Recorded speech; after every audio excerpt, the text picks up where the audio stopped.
আর তা না হলে এই কথা তো তার মনেই ছিল যে তোমার কোনো পাপই হবে না।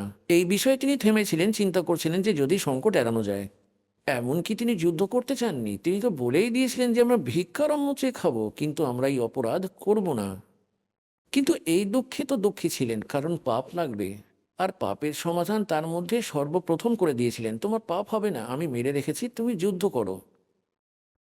এখন যখন তিনি এই কথা শুনিলেন তোমাদেরকে সেই পাপ দুঃখী করছে যা তোমরা মহাভারতে হত্যা করেছিলে, এখন অর্জুনের মনে সেই কথা বেশি আঘাত করছে।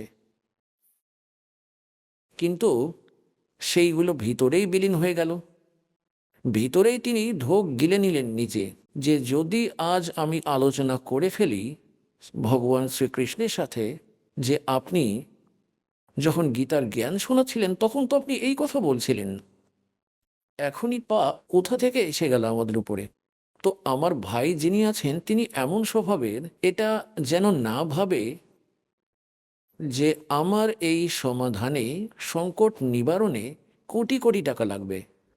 কারণ 88,000 ঋষি, 33 কোটি দেবতা, 12 কোটি ব্রাহ্মণ, 56 কোটি যাদব এবং আরও না জানি কত সাধারণ মানুষকে সেখানে খাবারের জন্য নিমন্ত্রণ করতে হয়েছিল, এবং তাদের ভোজনে কত খরচ করতে হয়েছিল, অনেক বেশি।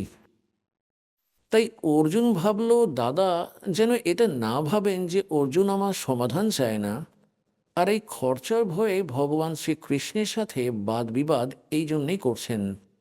আর তিনি এমন প্রকৃতির ব্যক্তি, যদি এনার মনে এই কথা এসে যায় যুধিষ্ঠিরের, তাহলে তিনি মরে যাবেন কিন্তু সমাধান করবেন না। অর্জুন এই কথা বুঝতে পেরে নিজের মধ্যেই ধৈর্যের ঢোক গিলে নিলেন এবং চুপ করে থাকলেন, এবং শ্রীকৃষ্ণকে বললেন আপনি তারিখ ও স্থান উল্লেখ করে দিন, আমরা আমাদের আমন্ত্রণ দেওয়ার জন্য যাব।